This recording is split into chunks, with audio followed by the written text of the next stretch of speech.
Halo shalom anak-anak, apa kabar kalian semua? Tetap sehat, tetap semangat ya. Hari ini kita ketemu di pelajaran PKN. Di bulan ini, minggu ini kita sudah masuk di tema 2. Sudah punya semua buku tema 2? Kita belajar tentang hak dan kewajiban ya. Kita belajar tentang hak dan kewajiban terhadap energi listrik dan hak dan kewajiban terhadap lingkungan di tema 2 ini. Masih ingat apa arti hak dan kewajiban? Yuk kita belajar bersama-sama, kita ingatlah kembali pelajaran yang dulu pernah kalian pelajari tentang hak dan kewajiban. Ya, kewajiban adalah sesuatu yang harus kita lakukan dengan penuh tanggung jawab. Contohnya apa? Misalnya kamu kewajibanmu di rumah, kewajiban sebagai seorang anak di rumah. Contohnya patuh dan hormat pada orang tua. Terus membantu pekerjaan di rumah sesuai kemampuan kalian, misalnya menyapu, mengepel, atau membantu mama memasak, ya. Kewajiban apa lagi? Mengerjakan PR, membantu mama menjaga adik, itu adalah kewajiban kamu juga di rumah. Sementara hak adalah sesuatu yang layak kita terima setelah kita melakukan kewajiban kita. Contohnya apa? Hak anak di rumah misalnya, mendapatkan kasih sayang dari orang tua, mendapatkan tempat tinggal yang layak. Kamu diberi rumah yang bagus sama orang tua, bisa tinggal di dalam rumah yang layak, tidak kepanasan, tidak kehujanan, ya. Terus orang tua juga memberikan kita makan minum. Kita berhak mendapatkan makan minum yang bergizi dari orang tua. Mendapatkan uang jajan, mendapatkan uang sekolah untuk membayar uang sekolah, itu adalah hak sebagai anak. Mendapatkan perlindungan saat ada di rumah, kamu mendapatkan perlindungan dari orang tua. Itu adalah hak yang didapat anak di rumah. Ya. Sementara hak dan kewajiban terhadap energi listrik. Kita memiliki hak dan kewajiban juga terhadap pemakaian energi listrik. Contohnya, kewajiban terhadap energi listrik apa saja? Saat lampu tidak dipakai di siang hari, kamu harus mematikan lampu. Mematikan keran air setelah selesai digunakan. Bak mandi sudah penuh.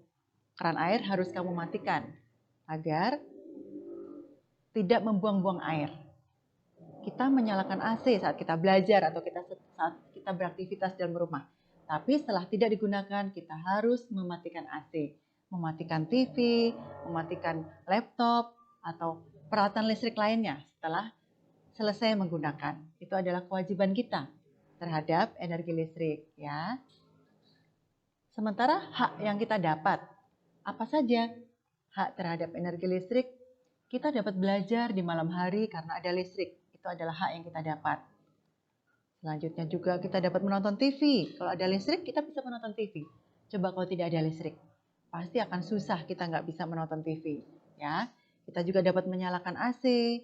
Terus apa lagi? Kita bisa mandi dengan air yang bersih, dapat mencuci, dan dapat melakukan kegiatan lainnya. Jika kita tidak bersikap hemat energi, apa akibatnya? Jika kita tidak mau melakukan hemat energi listrik, pastinya cadangan listrik akan habis. Terus cadangan air bersih pun akan habis. Karena kita hambur-hamburkan. Mandinya pakai airnya banyak-banyak. Menyiram tanaman memakai air banyak-banyak. Pasti cadangan air bersih nanti akan habis. Ya. Terus kita juga bisa membayar mahal tagihan listrik. Karena semuanya serba boros. Memakai AC terus-menerus, menonton TV terus-menerus, memakai air berhambur-hamburan, pasti akan membayar mahal tagihan listriknya. Kita tidak bisa hidup dengan nyaman, karena nanti tidak akan ada listrik, tidak akan ada air. Ya, itu akibatnya jika kita tidak menghemat energi listrik. Sikap-sikap yang bagaimana yang mencerminkan hemat energi? Bersikap hemat pemakaian listrik, tidak mengaburkan air saat mandi, menyiram tanaman dengan air secukupnya, menggunakan listrik seperlunya, ya, menggunakan kendaraan yang hemat bahan bakar. Juga kita harus efisien dalam menggunakan tenaga listrik. Kita juga memiliki hak dan kewajiban terhadap lingkungan. Contohnya apa? Kewajiban terhadap lingkungan, kita tidak membuang sampah sembarangan, melakukan penanaman kembali atau reboisasi, menggunakan jenis kendaraan yang ramah lingkungan.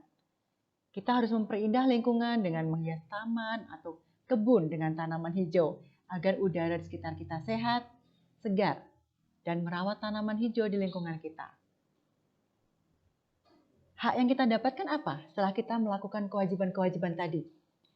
Kita pasti akan menikmati segarnya lingkungan hidup, mendapatkan pasokan air yang bersih dan sehat. Tumbuhan dan hewan juga bisa hidup di lingkungan yang bersih. Mendapatkan kelancaran dalam membangun sarana dan prasarana, dapat mendukung kelancaran kegiatan hidup manusia. Jika kita melakukan kewajiban dengan baik, pasti kita akan mendapatkan hak dari lingkungan yang sudah kita jaga keasriannya. Demikian penjelasan Miss tentang hak dan kewajiban terhadap energi listrik, juga hak dan kewajiban terhadap lingkungan. Miss berharap anak-anak bisa mengerti, bisa memahami, dan bisa mempraktekkan dalam kehidupan sehari-hari. Tetap semangat, sehat, Tuhan Yesus memberkati.